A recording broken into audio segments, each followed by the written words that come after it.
Friends, இந்த மாங்காய் ஊறுகாய் பாருங்களா, பார்க்கவே எவ்வளோ ஒரு சூப்பராக இருக்குது பாருங்கள். எந்த அளவுக்கு நல்லா கலராக இருக்குது பார்த்தீங்களா? கலர் மட்டும் கிடையாது, நல்லா காரம் புளிப்பு டேஸ்ட்டும் அந்தளவுக்கு நல்லா சூப்பராக இருக்கும். இங்கே பாருங்கள், இந்த நீங்கள் மாங்காய் ஊறுகாய் பண்ணுறதுக்கு அடுப்புக்கிட்டே போக தேவையில்லை, வறுக்கவும் தேவையில்லை.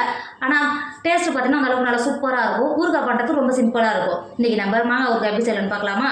Hi friends, welcome to Kerala சமையல். கேரளா சமையலில் நம்ம மாங்காய் ஊறுகாய் தான் செய்ய போகிறோம். மாங்காய் எப்படி செய்யணும்னு பார்க்கலாம். இன்றைக்கி நம்ம மாங்காய் ஊறுகாய் பண்ணுறது, நான் 3 கிலோ மாங்காய் எடுத்திருக்கேன். இந்த மாங்காவை நல்லா கழுவிட்டு எடுத்துன்னு வந்திருக்கேன். இப்போ கழுவிட்டு வந்த மாங்காவை ஒரு காட்டன் துணி வச்சு இந்த மாதிரி தண்ணி எதுவும் இல்லாமல், துளி கூட தண்ணி இல்லாமல் தொடச்சி எடுத்துக்கோங்க.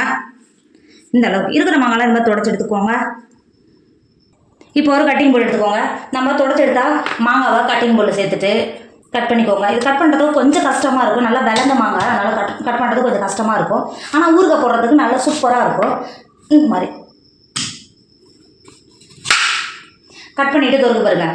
இதுக்குள்ளே இருக்கிற கொட்டையை மட்டும் நீக்கிக்கோங்க. நீக்கிட்டு நமக்கு தொருக்கு பாருங்கள். இந்த போர்ஷன் அப்படியே இருக்கட்டும். இது ஊறுகாயோட சாப்பிடும்போது அந்த அளவுக்கு டேஸ்ட்டை கொடுக்கும். இப்போ இந்த கட் பண்ண மாங்காவை தொருக்கு பாருங்கள்.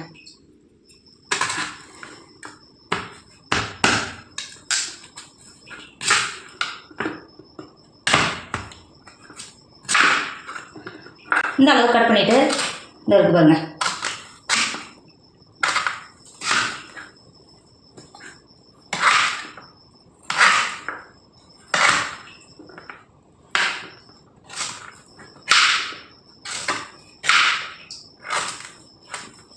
இந்த அளவுக்கு கட் பண்ணி எடுத்துக்கோங்க. இருக்கிற மாங்காய் எல்லாமே இந்த அளவுக்கு கட் பண்ணி எடுத்துக்கோங்க. இப்போ பாருங்கள், இருக்கிற மாங்காயெல்லாம் கட் பண்ணி எடுத்துட்டோம். இப்போ கட் பண்ண மாங்காவை மாற்றி வச்சுக்கோங்க. ஊறுகாய்க்கு நம்ம ஊறுகாய் மசாலா தான் ரெடி பண்ண போகிறோம். இப்போ ஒரு மிக்சர் எடுத்துக்கோங்க. நான் 1/4 கப்பு கடுகு எடுத்து வச்சுருக்கேன். இந்த கடுகை மிக்சருக்குள்ளே சேர்த்து கொடுத்துக்கோங்க. அது கூடவே 3 டேபிள் ஸ்பூன் வெந்தயம் எடுத்துருக்கேன். இந்த வெந்தயத்தையும் மிக்சருக்குள்ளே சேர்த்து கொடுத்துக்கோங்க. சேர்த்து கொடுத்துட்டு மிக்ஸி மூடி போட்டு மூடி பவுடராக அரைச்சி எடுத்துக்கோங்க. நம்ம அரைச்சி எடுத்தது இந்த அளவுக்கு இருக்கணும். இப்போ மிக்ஸி மூடி போட்டு மூடி மாற்றி வச்சுக்கோங்க. இப்போ நீங்கள் எந்த பாத்திரத்தில் ஊறுகாய் செட் பண்ண போகிறீங்களோ அந்த பாத்திரம் எடுத்துக்கோங்க. நான் இந்த கண்ணாடி பாத்திரத்தில் தான் நான் ஊறுகாய் செட் பண்ண போகிறேன். இப்போ நம்ம கட் பண்ணி வச்சுருக்கோம்ல மாங்காயை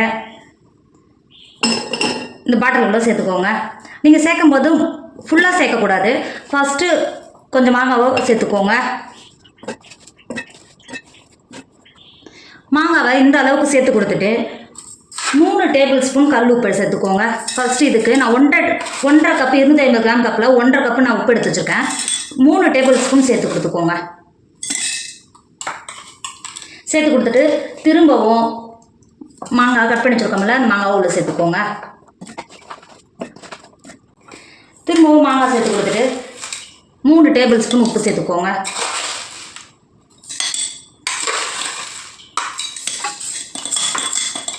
இந்த அளவுக்கு சேர்த்து கொடுத்துட்டு பாக்கி இருக்கிற மாங்காவும் பாத்திரத்தில் சேர்த்து கொடுத்துக்கோங்க. இந்த அளவுக்கு சேர்த்து கொடுத்துட்டு நம்ம அரைச்சி மாற்றி வச்சுருக்கோம்ல மசாலாவை சேர்த்து கொடுத்துக்கோங்க. இந்த அளவுக்கு சேர்த்து கொடுத்துட்டு அது கூடவே உங்களுக்கு காரத்துக்கு ஏற்ற மாதிரி மிளகாத்தூள் சேர்த்துக்கோங்க. நான் காஷ்மீர் மிளகாத்தூள் 120 கிராமும், காரமாக இருக்கிற கார மிளகாத்தூள் 120 கிராம் எடுத்து வச்சுருக்கேன். 250 கிராம் மிளகாத்தூள் எடுத்து வச்சுருக்கேன். இப்போ இந்த மிளகாத்தூளை ஊறுகாய் கூட சேர்த்து கொடுத்துக்கோங்க. இந்த அளவுக்கு மிளகாத்தூள் சேர்த்து கொடுத்துரு. அது கூடவே 2 டேபிள் ஸ்பூன் மஞ்சத்தூள் சேர்த்துக்கோங்க. சேர்த்து கொடுத்துட்டு இந்த ஊறுகாயை நல்லெண்ணெயில் பண்ணும்போது தான் இதோட டேஸ்ட் அந்த அளவுக்கு நல்லா சூப்பராக இருக்கும். 1 கிலோ மாங்காவுக்கு 300 கிராம் எண்ணெய் சேர்த்துக்கோங்க, கரெக்டாக இருக்கும். நான் 3 கிலோ மாங்காவுக்கு 750 கிராம் நல்லெண்ணெய் சேர்த்துக்கிறேன். இப்போ சேர்த்து கொடுத்துக்கோங்க. சேர்த்து கொடுத்துட்டு இந்த பாட்டிலோட மூடி போட்டு ஒரு 2 டைம் நல்லா குலுக்கி எடுத்துக்கோங்க. குலுக்கி எடுத்தாலும் நம்ம சேர்த்து உப்பு மிளகாத்தூள் எல்லாம் சேர்ந்து கலந்து வரும். இந்த மாதிரி குலுக்கி கொடுத்துக்கோங்க. இப்போ பாருங்கள், நல்லா குலுக்கி கொடுத்த உடனே மாங்காய் உப்பு நம்ம சேர்த்த மிளகாத்தூள் மசாலா எல்லாம் சேர்ந்து வந்துச்சு பார்த்தீங்களா? இப்போ இது ஒரு 4 நாளைக்கு வெயிலில் வச்சுருக்கோங்க. வெயிலில் வைக்கும்போது தினம் நீங்கள் குலுக்கி கொடுக்கணும். அப்போ தான் எல்லாத்துலேயும் உப்பு மிளகாய் எல்லாம் பிடிச்சி ஊறுகாய் சாப்பிடும்போது அந்தளவுக்கு நல்லா டேஸ்ட்டாக இருக்கும். இப்போ ஒரு 4 நாளைக்கு வெயிலில் வச்சுக்கோங்க. இப்போ பாருங்கள், நம்ம ஊறுகாவை 4 நாள்ன்றதை நான் 5 நாள் வெயிலில் வச்சுருக்கேன். இங்கே பாருங்கள், நல்லா ஊறுகாய் நல்லா ஊறி எண்ணெய் மட்டும் மேலே தெளிஞ்சு வந்திருக்கு பார்த்தீங்களா? இந்த மாதிரி இருந்தால் நீங்கள் 1 வருஷம் வச்சுருந்தாலும் கெட்டு போகாது. மாங்காய் அந்தளவுக்கு நல்லா ஊறி இந்த எண்ணெயோடு இருக்கும்போது அந்த அளவுக்கு டேஸ்ட்டை கொடுக்கும். இங்கே பாருங்க எந்த அளவுக்கு நல்ல கலராக.